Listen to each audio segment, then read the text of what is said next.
AITA for quitting instead of training my replacement after being passed over for promotion?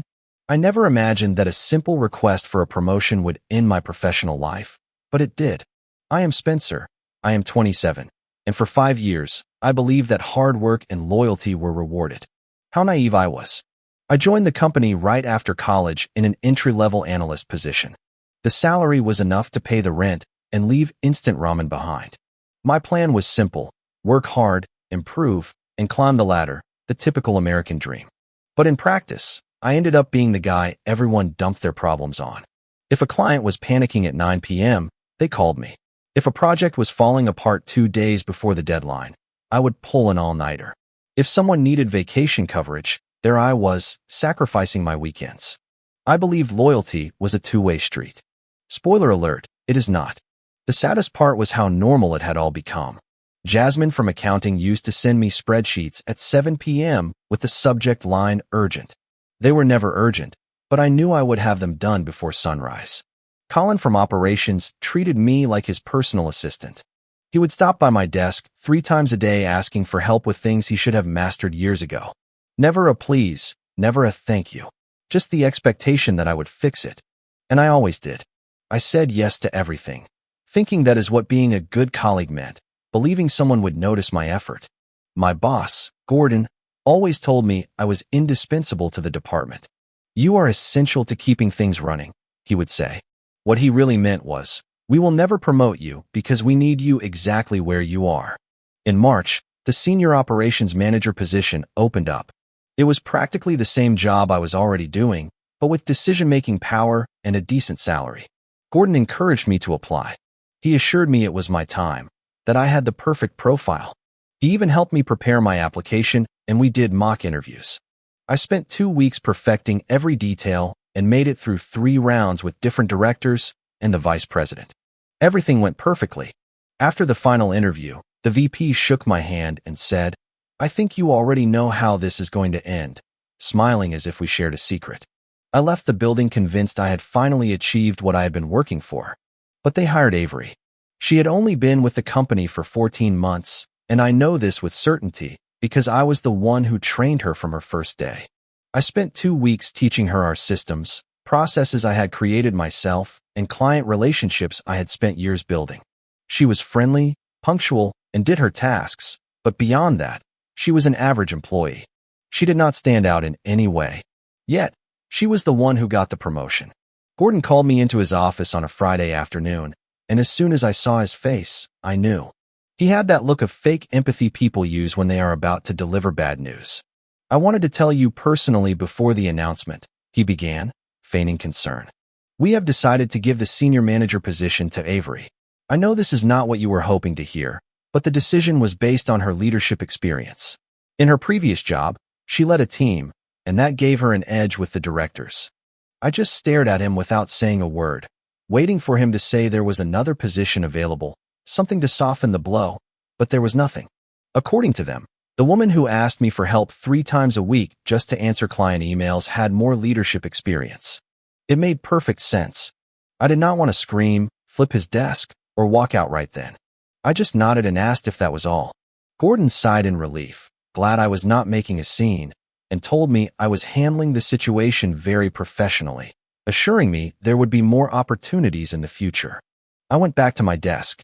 I stared at my screen for an hour without moving, processing the fact that they had chosen someone I had trained over me. That weekend, I updated my resume, browsed job portals, and started planning my exit. If my work was not valued here, it would be somewhere else. On Monday, I returned, determined to do only the bare minimum. No more overtime, no more covering for others, no more being the department's savior. My goal was simple: work my hours, collect my paycheck, and look for another job in my free time. A clean exit, no drama, but with the certainty that I would never again let anyone take advantage of my effort. The next morning, Gordon showed up at my desk before I had even turned on my computer, a sign that something bad was coming. He never arrived before 9 a.m. unless something was about to become my problem. "You got a minute?" he asked, heading straight for the meeting room without waiting for an answer. I followed him in silence. He closed the door, sat across from me, and folded his hands on the table as if he were about to announce something important. Avery starts her new role on Monday, and we need her to get up to speed as quickly as possible, he said in a rehearsed tone. No one knows the operations as well as you do, Spencer. So, you are the ideal person to train her during the transition. I was silent for a few seconds, processing his words. You want me to train Avery? I said slowly, more as a statement than a question. Exactly. Just for a few weeks, he replied casually. Teach her the advanced processes. Introduce her to the key clients. Show her the reports. You know, everything you handle daily. Everything I did, the very job they said I was not qualified for. I did not answer. Gordon's face went from confusion to disbelief, then twisted into a sour expression as if he had just bitten into a lemon. I am sorry, I will not be training Avery, I repeated. He laughed, thinking I was joking. Come on, do not be like that. I know you are disappointed, but we are still a team. We all need to support each other. If I was not good enough for the job, then I am not good enough to teach someone else how to do it, I replied without raising my voice. His fake smile vanished. That is not how things work. Supporting team development is part of your responsibilities. You are expected to share your institutional knowledge. Share my institutional knowledge, I repeated, staring blankly at the person who got the promotion that should have been mine, the same one I had already trained once. Gordon sighed and shifted to the patronizing tone he used when he wanted to sound reasonable. I understand you are upset, but refusing to cooperate will only hurt your future opportunities here. This is a time to show leadership, to be professional even when things do not go your way. I almost laughed. Are you talking about the future where I work my butt off for another 5 years just to watch someone else get promoted? He frowned. That attitude. That is precisely why the committee had doubts about your readiness for a leadership role. There it was. It was not a lack of experience, but a lack of attitude. In other words, I did not know how to kiss the right rings or play the office political game. I stood up. I do my job, I deliver everything on time, and I serve my clients. But I will not train someone to fill a position I deserved. Find someone else. I walked out before he could respond. I went back to my desk, opened my laptop, and continued working as if nothing had happened. An hour later, a meeting appeared on my calendar. Discussion on team collaboration with Gordon and Priya from HR. I knew what was coming. That afternoon, I walked into the HR office. Both of them were there with identical expressions of disappointment. Miles, my colleague, was pretending to make coffee while trying to eavesdrop. He was the kind of guy who would microwave fish in the break room and not understand why everyone complained. A good guy, but with the memory of a goldfish. Thanks for coming in, Priya said in her corporate tone. Gordon has informed us that there has been some resistance to the transition plan. There is no resistance, I clarified. I have simply decided not to train Avery. Priya glanced at Gordon, then back at me. We understand the promotion decision may have been disappointing, but refusing to support a colleague is not acceptable behavior. Deceiving someone for 5 years, making them believe they have a chance, only to promote the person they trained themselves. That is, I replied. Gordon shifted in his chair. No one deceived you, Spencer. You applied, and we selected someone else. That is how business works. Well, business can also work without me doing more than I am paid for, I said calmly. Priya pulled out a printed document with my name in large letters. Your job description includes knowledge transfer and supporting team development. Refusing to follow a direct order can be considered insubordination. Insubordination, I repeated with a slight smile. Then write it down, but I am not doing it. Silence filled the room. Gordon looked like he had swallowed a wasp. Priya's jaw tightened. We have tried to find a constructive solution, she said cautiously. But if you insist on not following directives, we will have to take corrective action. Do what you have to do, I responded. I will continue doing my job, but not someone else's. I walked out knowing I had just put a target on my back, and yet, I felt free. I was tired of bending over backward to please people who saw me as a replaceable resource. The rest of the week was tense. Gordon only spoke to me when absolutely necessary. Other colleagues avoided me as if I had the plague, and Avery tried to ask me questions, which I politely deflected. You should ask Gordon, I would say. He is your boss now. She sometimes looked confused or even hurt, but I held firm. It was not my job or my problem. Gordon had decided to promote her without my input. He could handle her training on his own. The office atmosphere changed drastically, the dynamics crumbled. Even Colin from operations had to start solving his own problems. Everything began to fall apart slowly, almost without anyone noticing. At first, the mistakes started piling up. Clients began to complain with a tone that went from surprised to frustrated. Suddenly, I was no longer the guy everyone relied on to fix things. It was as if, overnight, the invisible support that held the entire team together had disintegrated. Each day, the environment grew more tense, as if the air itself was heavier. Jasmine, who used to send me all her urgent requests, changed her behavior overnight. Instead of forwarding them to me, she started directing them to Avery, as if to show she trusted the new project manager. At first, I thought it was a temporary decision, but I soon realized it was part of a larger strategy, to sideline me, to make me look dispensable.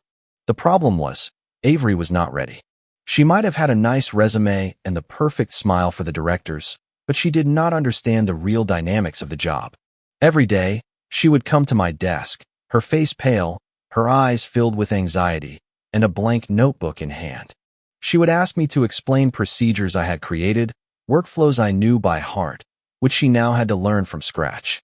And I would just calmly redirect her to Gordon, our boss. Watching her confidence crumble before my eyes was strange. I felt no compassion, no anger, just a cold detachment. I had asked for a promotion, not a war. But in that office, the promotion I had coveted turned into a trench. On Thursday afternoon, while trying to print some reports, Miles approached me by the printer with a worried look. "Dude, what is going on with you? Everyone is saying you refused to train Avery." "That is right," I answered bluntly. He frowned, incredulous. "But why? Is that not cruel?" "Cruel?" I repeated, holding back a bitter laugh. "They passed me over for a promotion and then asked me to train my replacement. Does that not sound absurd to you?" Miles was quiet for a moment, processing the idea slowly. I watched as he tried to connect the dots. "Yeah," he finally said. "Put that way, it is unfair. But you could still help her, right? Out of kindness." That is when I remembered why I liked Miles. He was not the sharpest tool in the shed, but he had a huge heart. However, kindness had not gotten me very far in that company.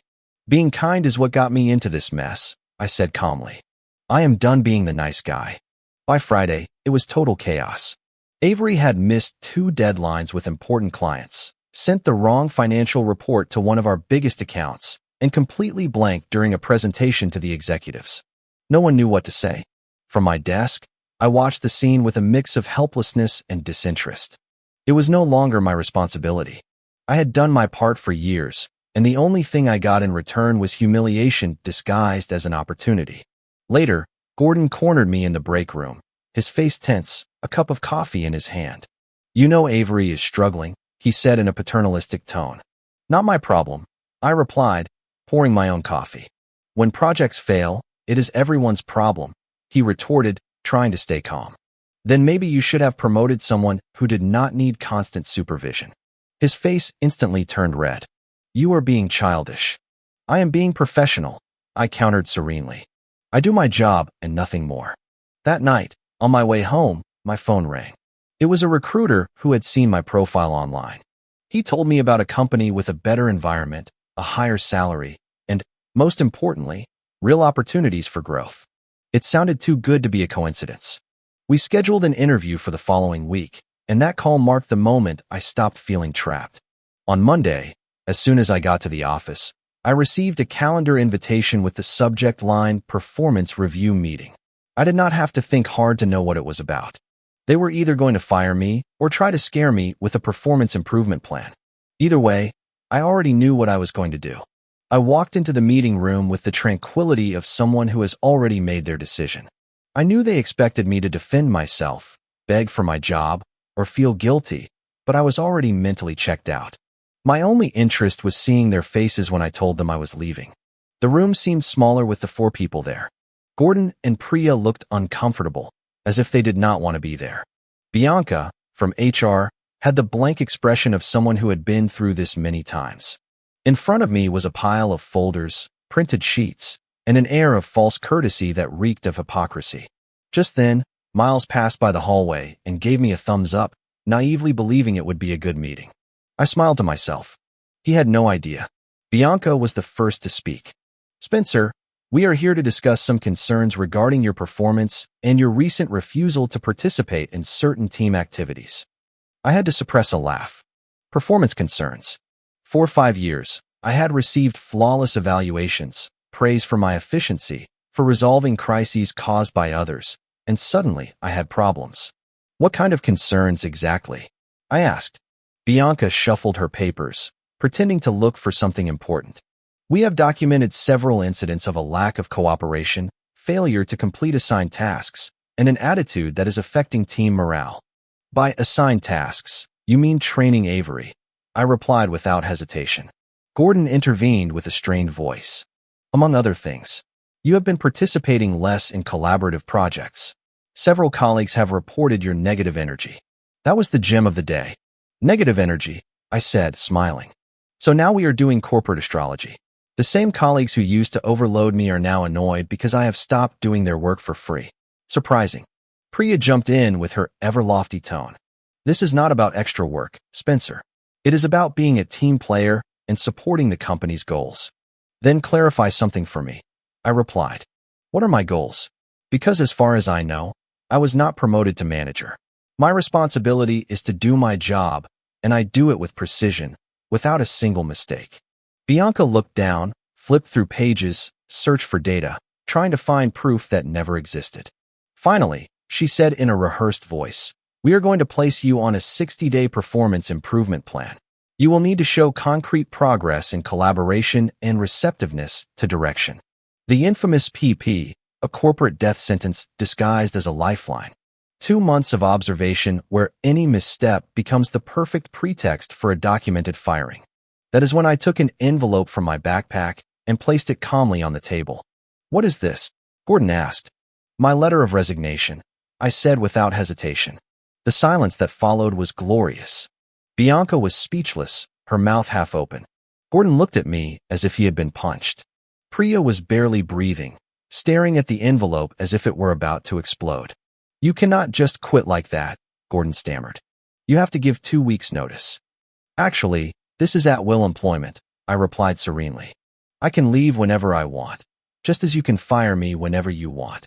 Bianca tried to regain her composure. Without formal notice, you will be marked as ineligible for rehire. Plus, you will need references. I do not need anything from this company, I said, standing up firmly. I already have another job lined up. It was not entirely true. I only had an interview scheduled, not a formal offer, but they did not need to know that. I stood up, picked up the resignation letter, and placed it in front of Bianca, who looked at me with a mix of surprise and irritation.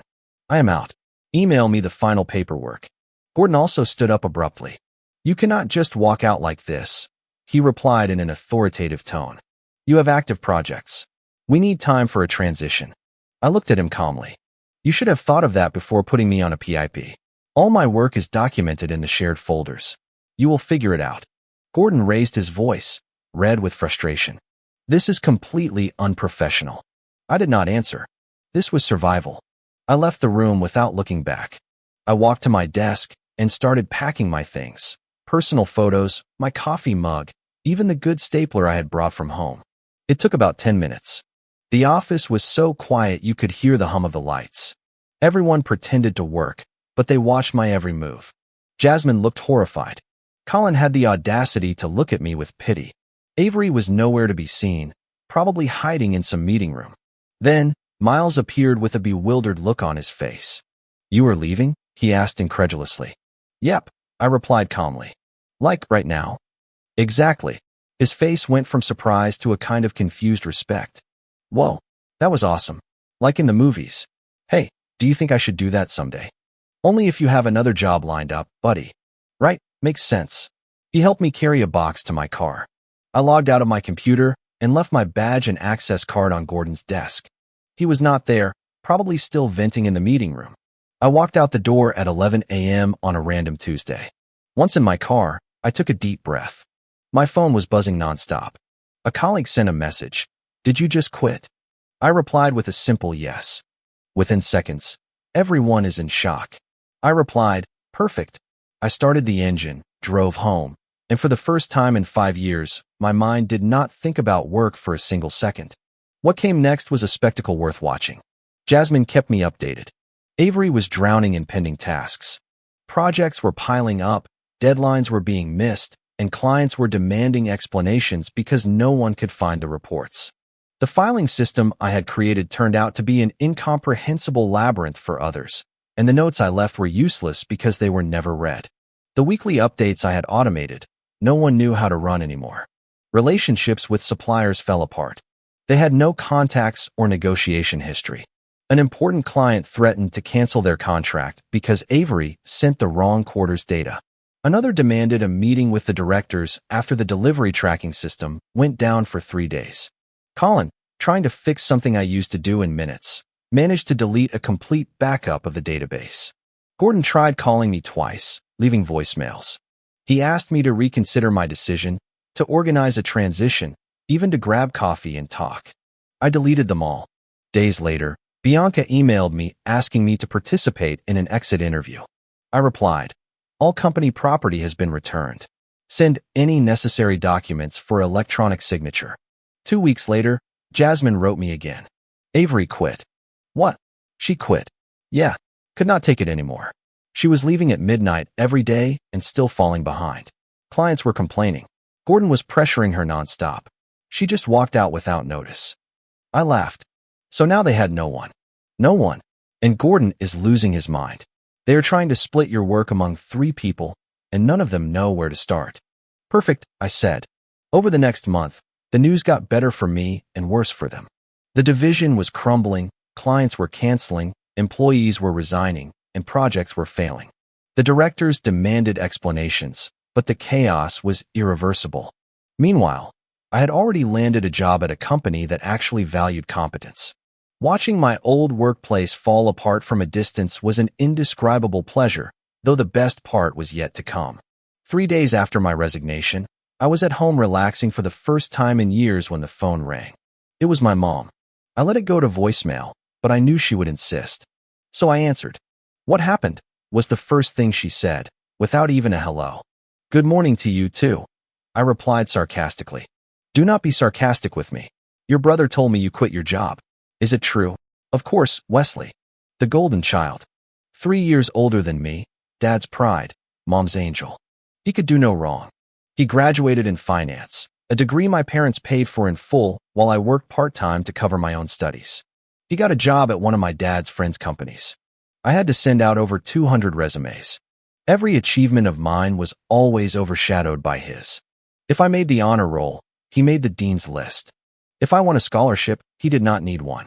When I bought my first car with my own savings, Wesley got a brand new one as a graduation gift. The comparison was constant, exhausting. "Yes, it is true," I finally answered my mother. "And why would you do something so irresponsible? Do you know how hard it is to find a job these days? You cannot just throw 5 years down the drain because you did not get what you wanted." It was not about not getting what I wanted. I was passed over, and then they asked me to train my replacement. This has nothing to do with a whim. It has to do with respect. "That is life," she retorted, raising her voice. "Things do not always go our way. You have to tough it out, not run away." I heard my dad's voice mumbling something in the background until he took the phone. "Listen here," he said with that calm tone he used when he was really angry. "Your mother and I did not raise a coward." Coward. What an ironic word, coming from someone who spent 35 years in the same public sector job, convinced that loyalty to a company was a virtue, not a chain. "I am not a coward," I said firmly. "I left a toxic place." "You left without another job," he replied with disdain. "That is irresponsible." I had a few interviews lined up, or at least that is what I wanted my parents to believe. The truth was, I had only had a few preliminary calls and one pending follow-up, nothing certain yet. But I did not want to hear another lecture about stability or opportunities lost. My mom took back control of the conversation as if it were a family crisis meeting.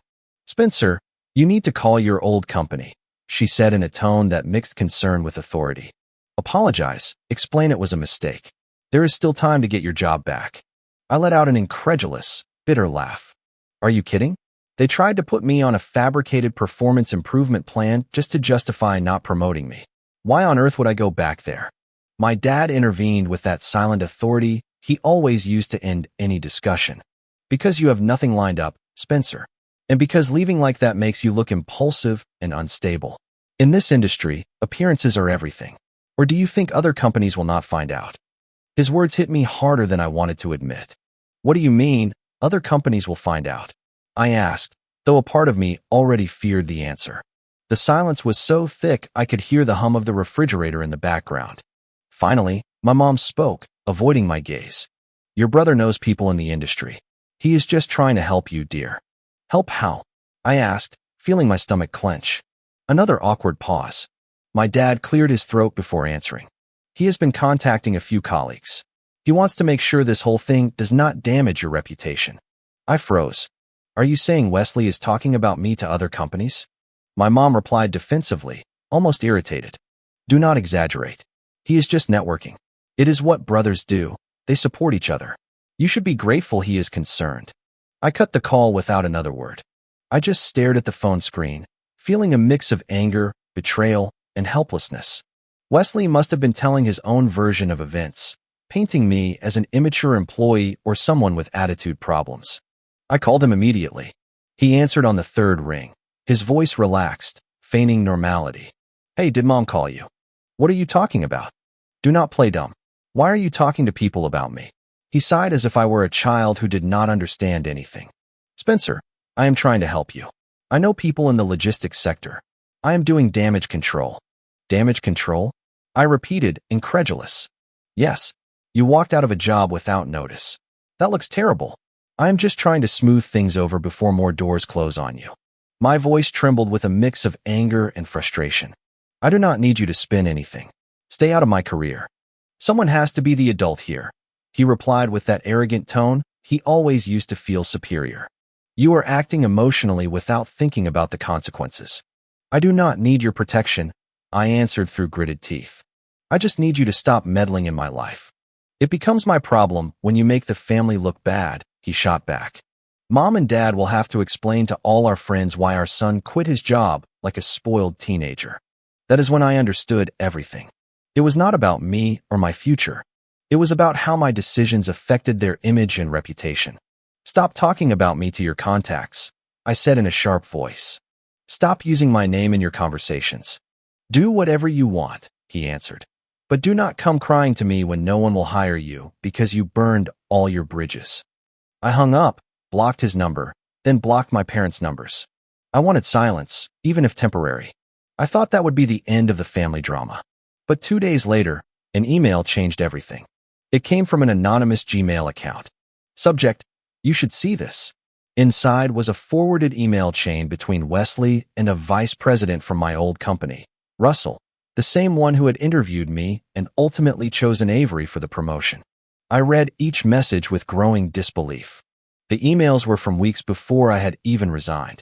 Wesley was asking about my performance, whether I was showing signs of stress or attitude problems.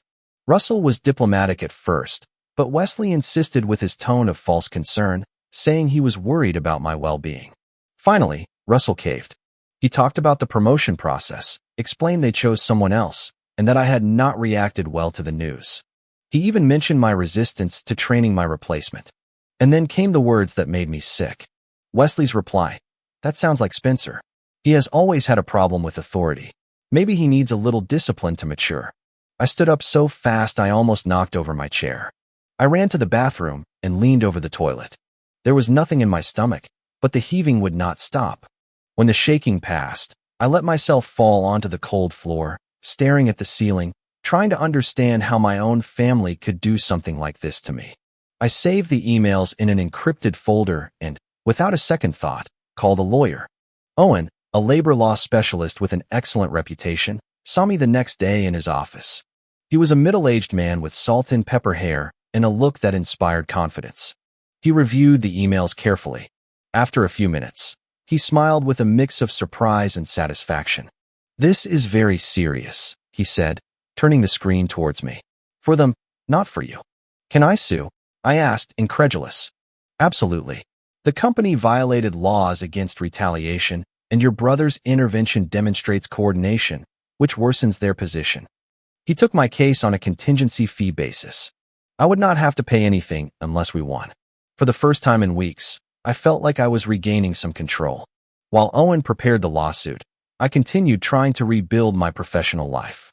I applied for several positions, prepared a new resume, and went on interviews. One seemed really promising, a large logistics company with a good reputation and competitive salaries. The recruiter, Vivian, contacted me directly. Her tone was cordial and professional. She said my experience was exactly what they needed. The phone interview flowed naturally. Weeks of frustration dissipated a little during that call. At the end, she said, "Spencer, I think you would be an excellent candidate. I am going to schedule an in-person interview with the department head." The meeting was the following Wednesday.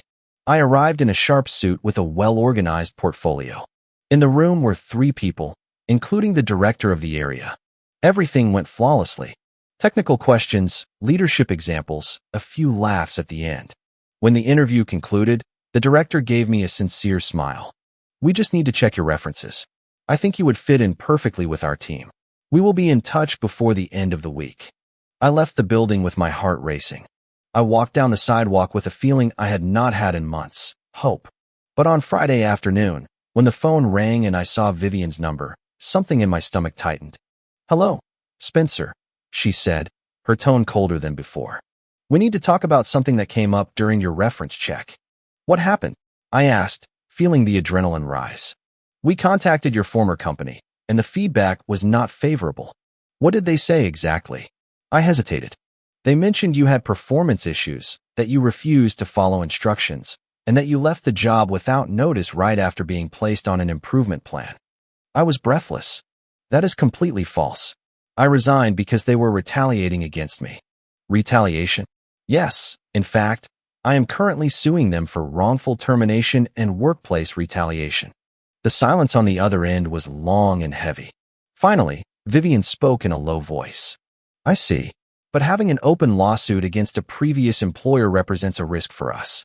I am very sorry, but we will not be able to move forward with your candidacy."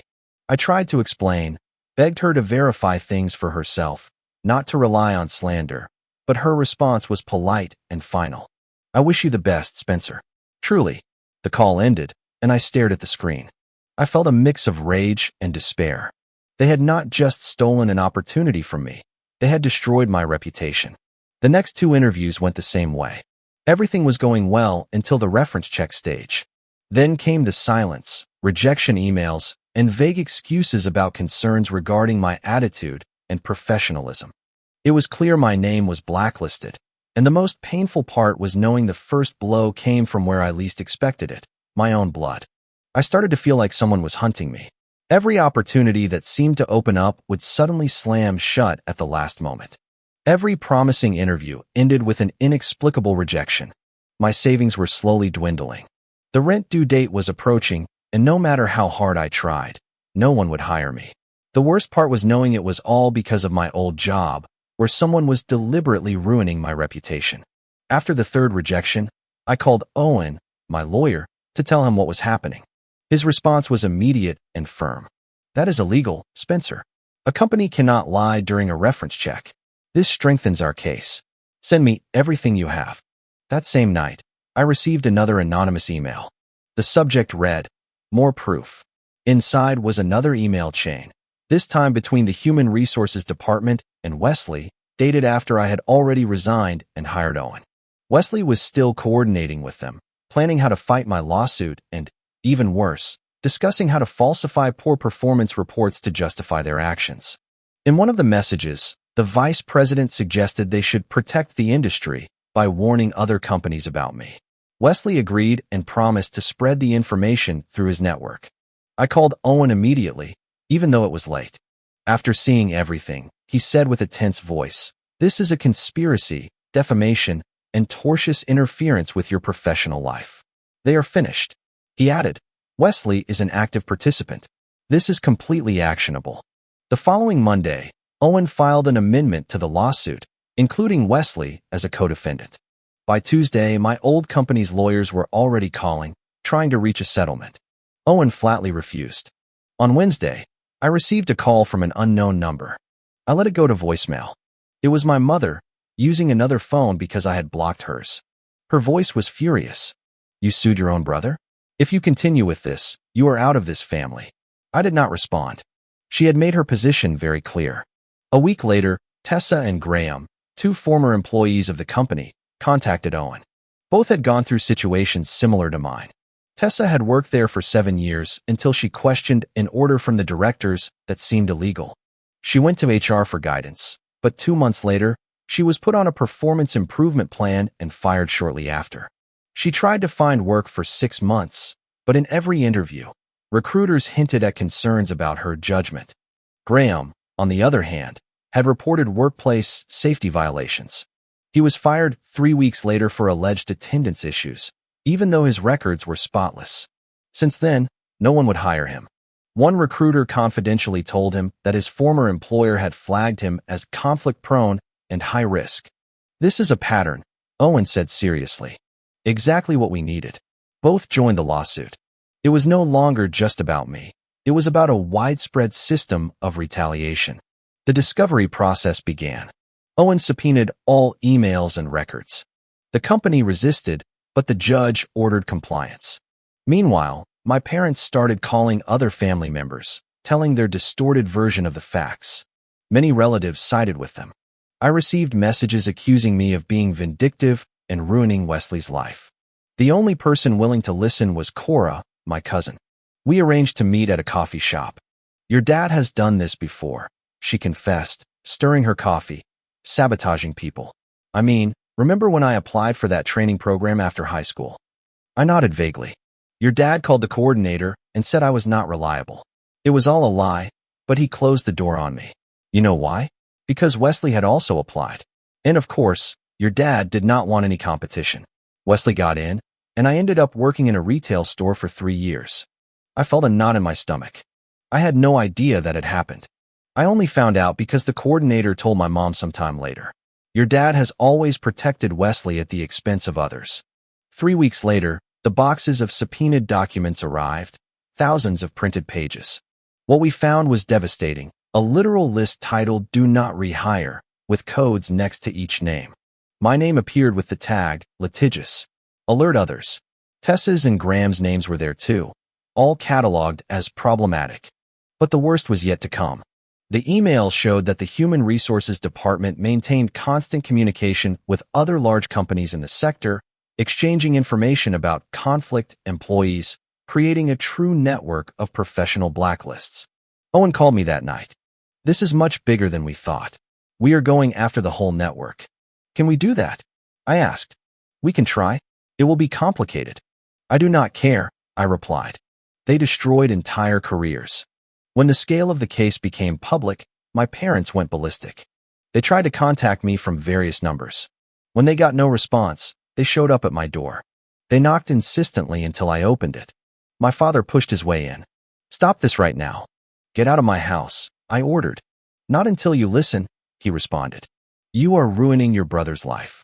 I looked at him squarely and replied calmly. "Wesley ruined his own life when he helped my old boss take me down. He was just protecting the family's reputation," he replied without a hint of remorse. "Then you raised him wrong," I said coldly. Something inside me broke. I asked them to leave, but my father took a step forward and looked at me with that tone of authority I no longer recognized. "Drop the lawsuit, or you are dead to us," he warned. "I already am," I replied without flinching. A heavy silence fell. I asked them to leave my apartment. My father held my gaze for a moment, but seeing no doubt in my eyes, he turned and left. My mother followed without a word. I closed the door and locked it. It was the last contact I ever had with them. 6 months later, the legal process was in full swing. My old company, desperate to contain the media exposure, offered a settlement, a considerable sum, a neutral professional reference, and a mutual non-disparagement clause. My lawyer Owen brought me the proposal. "From a legal standpoint, it is a good offer," he explained. "But if your goal is to bring about real change, accepting it will not achieve that." I thought of Cora, Tessa, Graham, and everyone who had been crushed by the same machine. "And if we go to trial?" I asked. "We would force them to testify under oath, and the records would become public. Even if we do not get all the damages, the exposure would destroy their reputation. But there are risks. They have expensive lawyers, and juries are unpredictable." I looked at him firmly. Owen smiled. I was hoping you would say that. We rejected the first offer, and then a larger one came. We rejected that too. Soon, more people started coming forward, former employees from different companies, all with stories similar to mine. We discovered that the blacklisting system encompassed at least a dozen major corporations. Owen gathered the evidence and built a solid case, demonstrating systematic coordination to punish those who stood up for their labor rights. The local press picked up the story immediately, accusing major companies of operating an illegal professional blocking network. My old company panicked. Others began to fold. Some offered public apologies. Others silently changed their policies. But mine, along with Wesley, decided to fight. So, we went to trial. Owen presented every piece of evidence with surgical precision. Emails, records, lists, testimonies from Tessa and Graham. It all formed an undeniable pattern. The defense lawyers tried to discredit us, painting us as disgruntled ex-employees. Then came the key moment, Wesley's testimony. Watching him tremble on the stand was almost cathartic. Owen dismantled him piece by piece, displaying the emails where Wesley suggested strategies to document false performance issues, proposed spreading negative information, and coordinated with the vice president to tarnish reputations. The breaking point was an email dated 2 days after my promotion request. Before they had even rejected me, Wesley was already communicating with the VP, positioning himself as a concerned family member. The timeline proved it was all planned sabotage. He had no answer. The jury saw it as clearly as we did. The trial lasted 3 weeks. The jury deliberated for 2 days and returned a verdict: guilty of wrongful termination, retaliation, defamation, and conspiracy. The judge awarded significant compensation, not just for me, but also for Tessa and Graham, plus punitive damages. But the real victory came afterward. The verdict was made public. The news went viral. My old company never recovered. Its reputation was destroyed. In less than a year, they declared bankruptcy. The vice president resigned in shame. Gordon was fired. Wesley lost everything.